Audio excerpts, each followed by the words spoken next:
that Anu would not respect their peaceful ways. They, the Elohim Anunnaki, that is,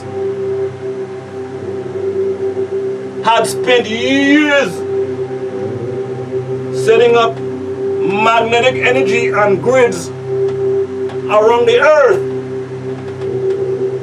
and they had constructed endless tunnels beneath the earth in cooperation with the snake people. The energy vortexes which power their civilizations are in these tunnels, along with enormous stores of precious stones and metals. There were a few battles happening on earth and in the skies, unquote. Some of these tunnels was recently televised on National Geographic Channel. This National Geographic feature showed tunnels lined with huge crystals which produced intense heat, disorientation, and malaise. The further into the tunnels these archaeologists ventured, prompting them to abort their investigative mission. We are now at Holy Tablets, chapter 2, tablet 1, 56, which reads, "Finally, arrangements were made, territories were drawn to keep the peace on earth between the Draconians and the Riskians. You had to marry a daughter of one of them. So Anu agreed to mate with a Draconian princess named Ed.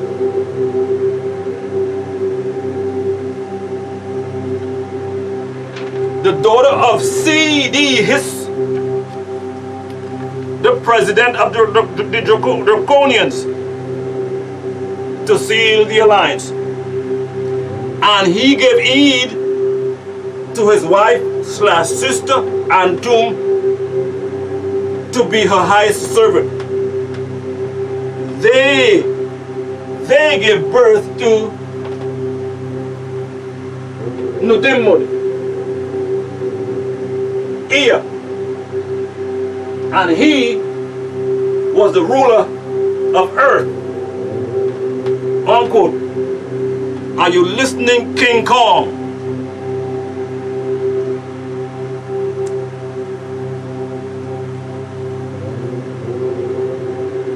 See that, people? See that? One of the 24 elders.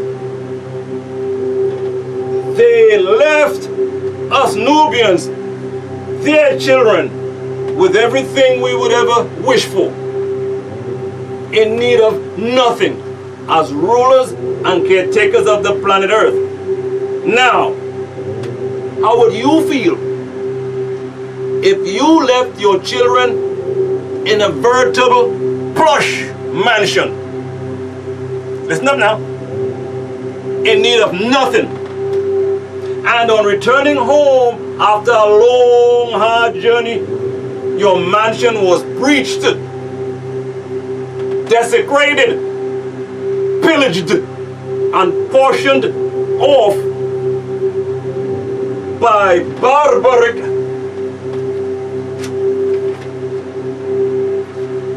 half animal, half human invaders.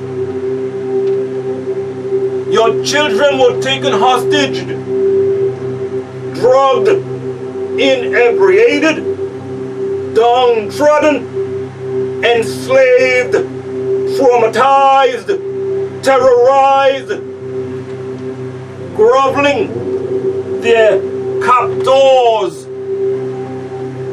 for daily bread while being denigrated, labeled, and scorned with the epithet good-for-nothing eaters. Good-for-nothing, useless eaters. Well, this is the backdrop to which the Elohim Anunnaki are returning to planet Earth, to Eridu. their home away from home. Now you would think that the invaders would just drop everything and hightail it out of there on seeing you and your entourage of 7 larger-than-life armored tanks slowly rolling up that long driveway. Hell no!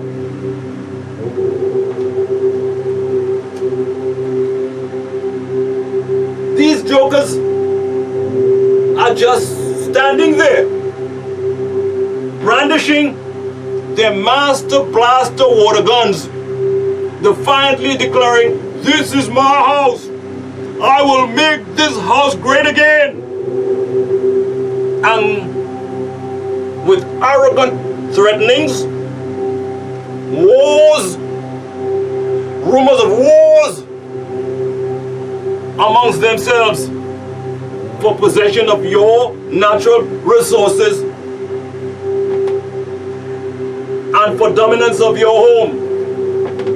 Whoa, you gotta make fun of this, people. The level of arrogance and ignorance to think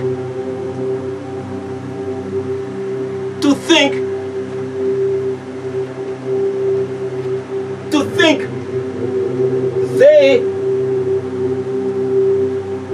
can escape by tunneling underground from the very beings who poured out the entire center of planet Earth and placed a 600-mile sun in there.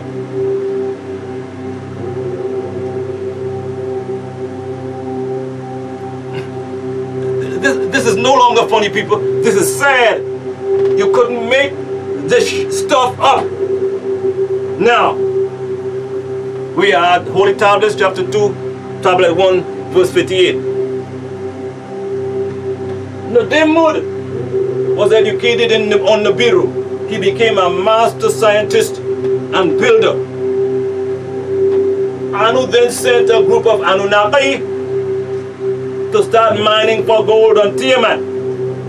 The leader amongst the Anunnaki was Ea, meaning he whose house is water,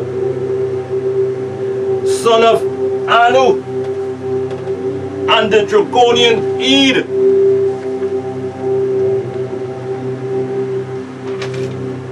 After crashing down in what is called the Persian Gulf today, he established a city and called its name Eridu, meaning home away from home, or house built in the far away. And he became known as Enki. He received the name Enki when he landed to the planet Earth, Ki, meaning ruler of the earth. Are you listening, King Kong? However, his birth name was Nadimud, meaning he who fashions things, or Ea, a reminder that his seed is from the water. Enki built waterworks in the marshlands at the head of the Persian Gulf. He surveyed the marshlands, cut canals for drainage and water control, built dikes, dug ditches, and built structures of brick molded from the local clays. The first divine city built was called Iduku, meaning house of the holy mound. He joined the Idiglat, Tigris, and Furratu, Euphrates rivers by canals. At the end of the marshlands, he built his water house.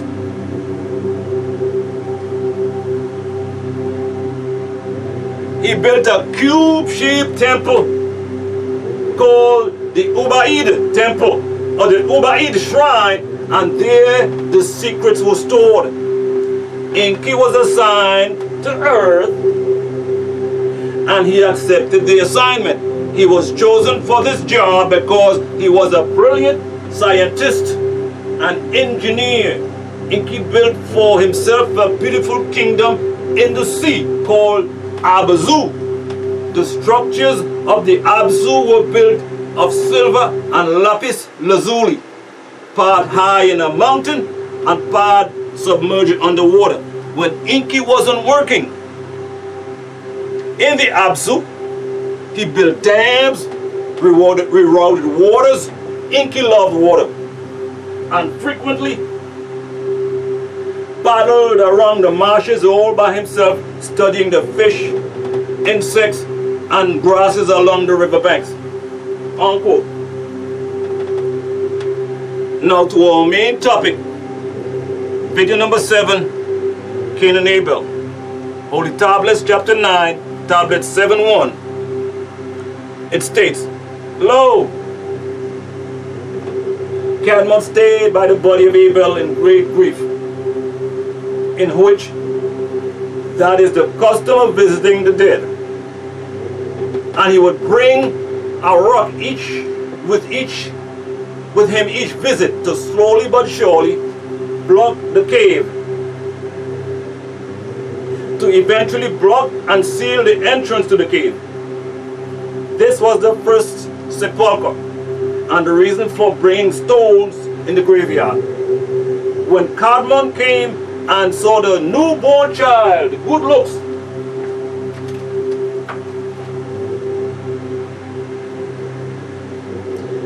his beauty and his perfect figure, he rejoiced over him and he was comforted for it. Then he named the child Seth. That means he who is a compensation, but it also means power and strength. Then after seeing Seth, Cadmon returned to the cave of treasures, and his daughter went back to Nakebau, her mother. But Nakebau continued in the cave until her 40 days were fulfilled, when she came to Cadmon and brought with her the child and her daughter. Then they came to a river of water where Cadmon and his daughter washed themselves because of their sorrow for Abel, but Nakeba and the babe washed for purification. Then they returned and took an offering, and they went to the mountain and offered it before the Elohim Anunnaki. At the foot of this mountain were Cadmon's tribe, the Kuthites, and Nakebau's tribe, the Havilaites. And there were many other tribes that came to witness this great day.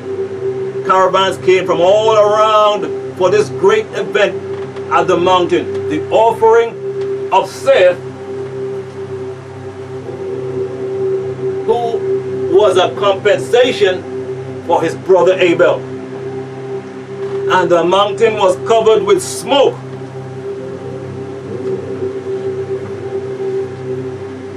Because a cylinder craft hovered above it.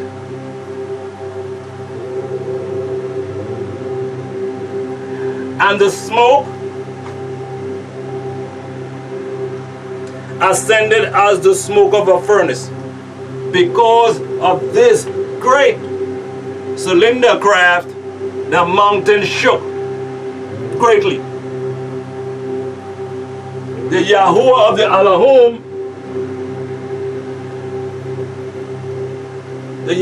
Elohim, came down out of the cylinder craft to the head of the mountain, and the Yahuwah of the Elohim called out to Nakebau for the babe called Seth, which was to be presented to the 24 elders. The Yahuwah of the Elohim said to Nakebau, "Go down and protest."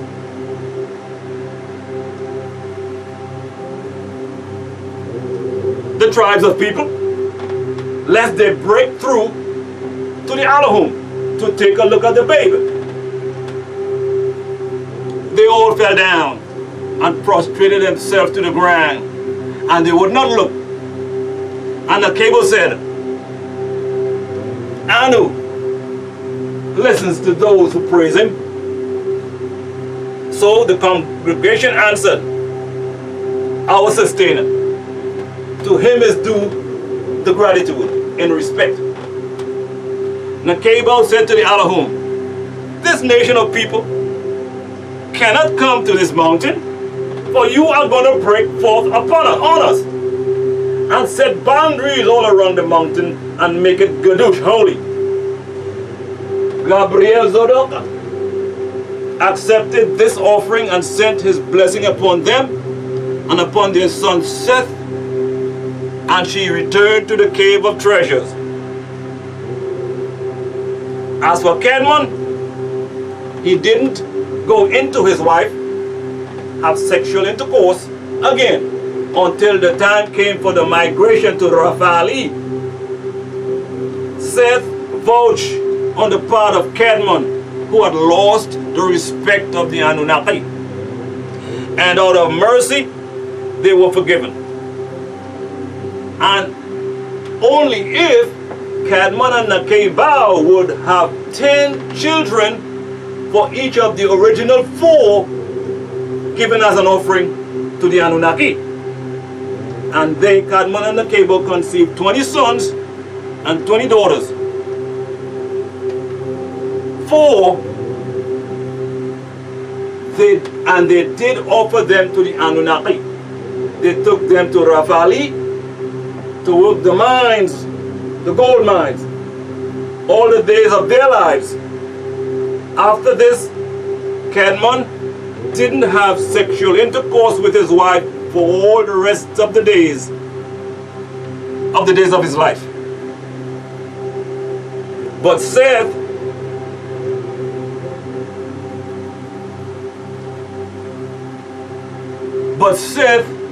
waxed in stature and in strength, and he began to fast and meditate fervently. Remembering the fetal stage, he prostrated himself humbly to the ground, praying night and day for the reinsertion of his birthright land and entry into the order of Zodaka. And in time, he too was called to the altar for his initiation, and his offering was respected, and he was accepted and crowned a child of the Elohim. And Seth was a shining light in the family of Kedmon. Lo, as for our father Kedmon, at the end of the 7 years from the day he had been severed from his wife Nakabal, Nachash, Shaitan, envied him.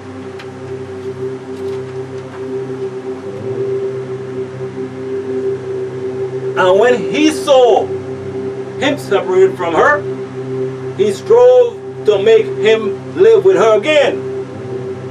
And Kedmon arose and went up above the cave of treasures and continued to live there night by night. But as soon as it was light, he came down from the cave to meditate there and receive a blessing from it. A 3,963-mile journey, people. But when it was evening, he went upon the roof of the cave where he slept by himself, fearing lest Nachash shall overcome him. And he continued their separation, him and the cables, for 39 days. Then Nachash, the hater of all that is good, when he saw Kedmon thus alone, fasting and praying, he appeared unto him in the form of a beautiful woman, who came and stood before in the shadow hour of the 40th day, and he said unto him, O Kedmon, From the time we have dwelt in this cave, we have experienced great peace from you. And your plan has reached. We have been confronted about you, comforted about you. But now, O Cadman, you have gone up over the roof of the cave to sleep. We have had our doubts about you, and in great sorrow has come over us. A great sorrow has come over us because of your separation from the cave owl. Thus again, when you are on the roof of the cave, your meditation is poured out, and your heart wanders from side to side. But when you are in the cave, your meditation was like fire gathered together.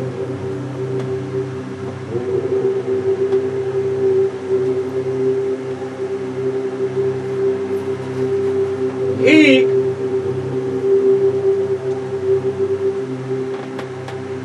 came down to us, and you did find rest. Then I grieved for your child that was severed from you. My sorrow was great about the murder of your son Abel, for he was righteous, and over a righteous man everyone will grieve. But I rejoice about the birth of your son Seth. Yet after a little while I sorrowed greatly over Nakebau, because she is my sister. But when Yahuwah of the Alahum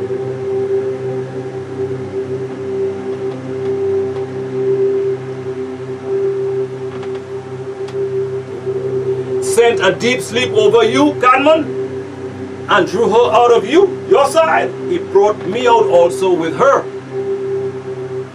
But he raised her by placing her with you, while he lowered me. I rejoiced over my sister for her being with me. For Alion El has made me a promise, and he said, grieve not.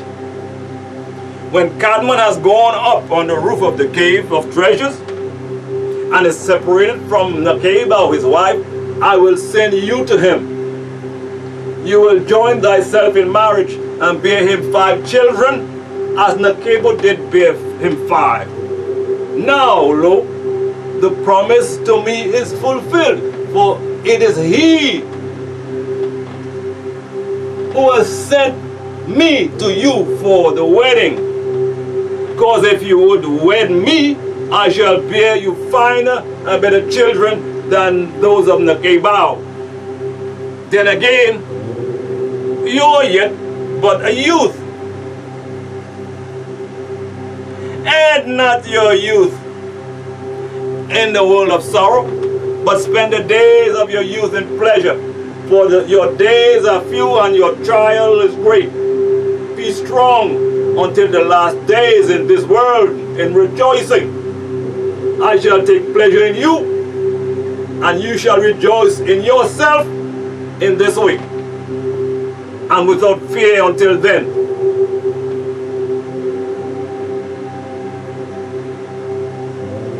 You should fulfill the command of your Yahuwah of the Alahum. And she then drew near to Cadman and embraced him.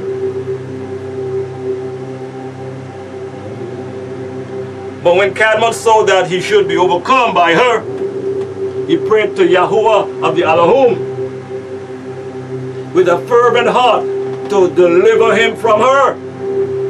Then the Yahuwah of the Alahum sent his word unto Cadman, saying, "O Cadman, that figure in the one that promised you Godhead and majesty, he is not favorably disposed towards you.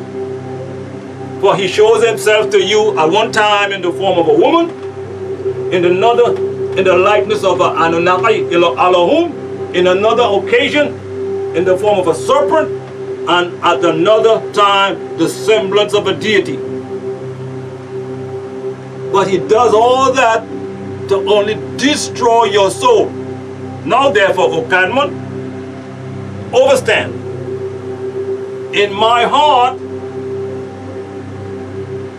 I have delivered you many times from his hands. from his hands. In order to show you that I am merciful, and that I wish you good, and that I do not wish you ruin, then Yahuwah of the Elohim ordered Nachash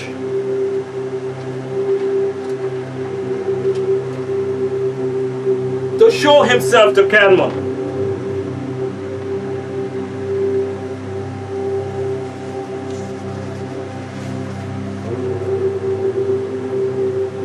Plainly in his own hideous form.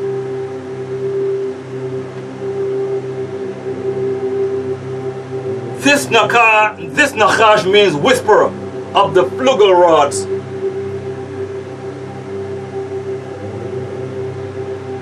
Who roamed the outskirts of the garden called Saudi.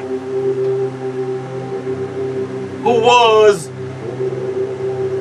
called Behemoth of the beast of the field. But when Kadmon saw him,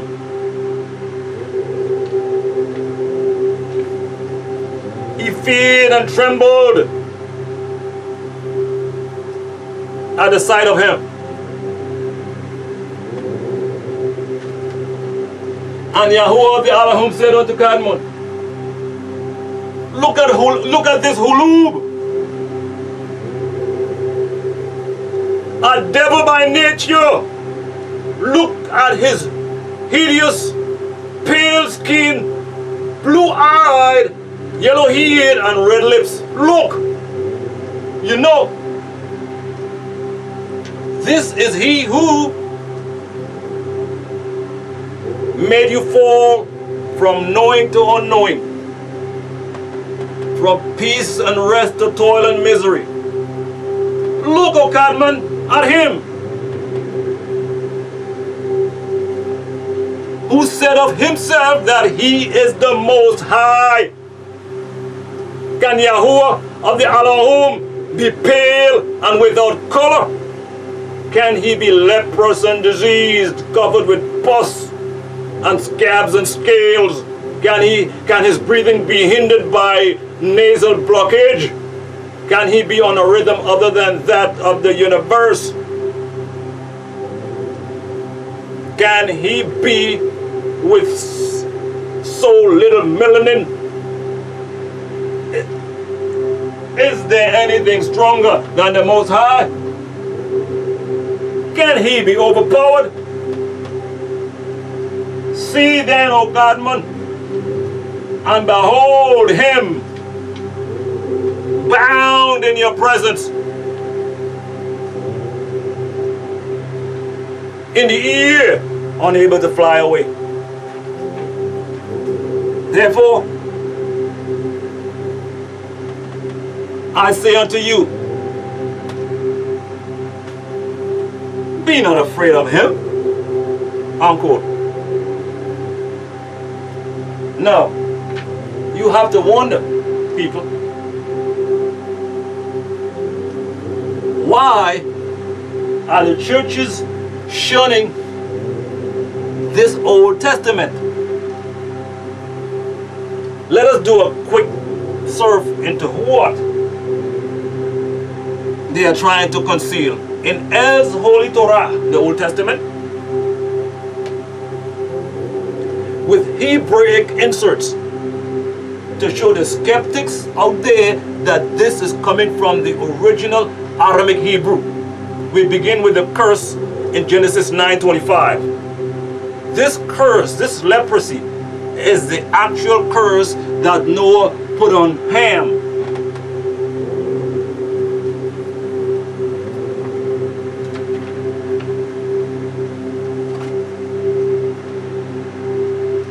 For violating the law of the Most High pertaining to nudity of the land of Nod, as recorded later in Leviticus 18:7 through 19.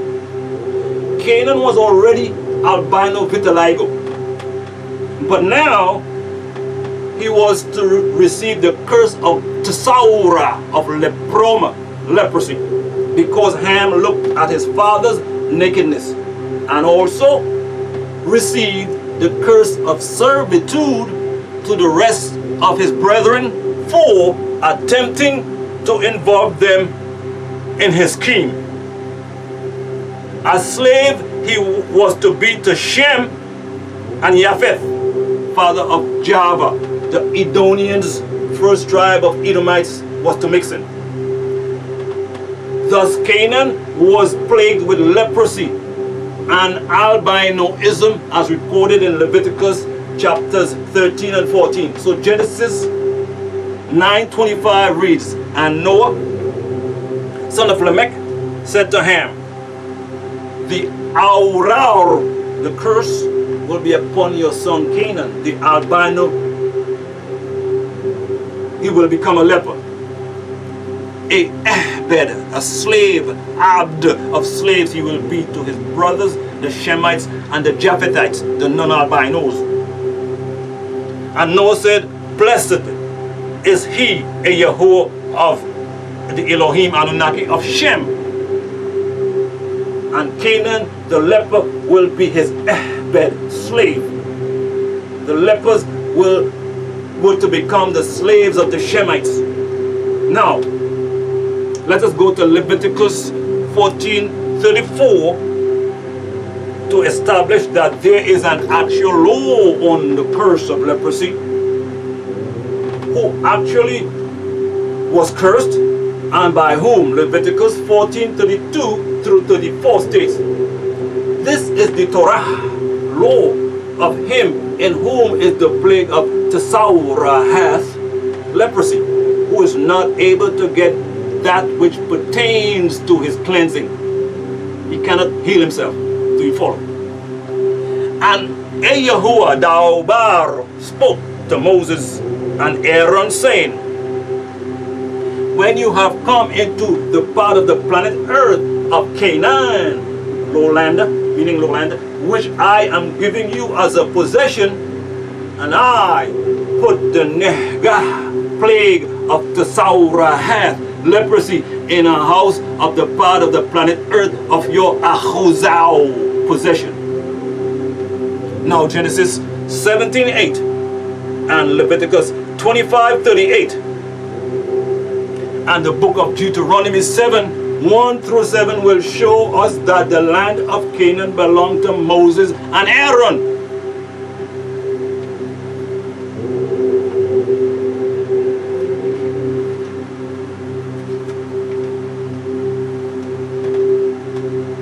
Nubians, not the lying,